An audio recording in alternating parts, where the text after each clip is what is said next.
Hola, pues Lesoto es un pastor alemán negro sólido. La gente normalmente lo confunde bastante porque no están acostumbrados a ver un pastor alemán de estas características.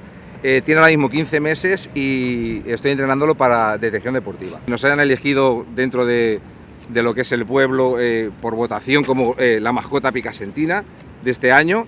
Y bueno, pues lucharemos para este próximo año que viene volver a ser lo más me gusta de Facebook.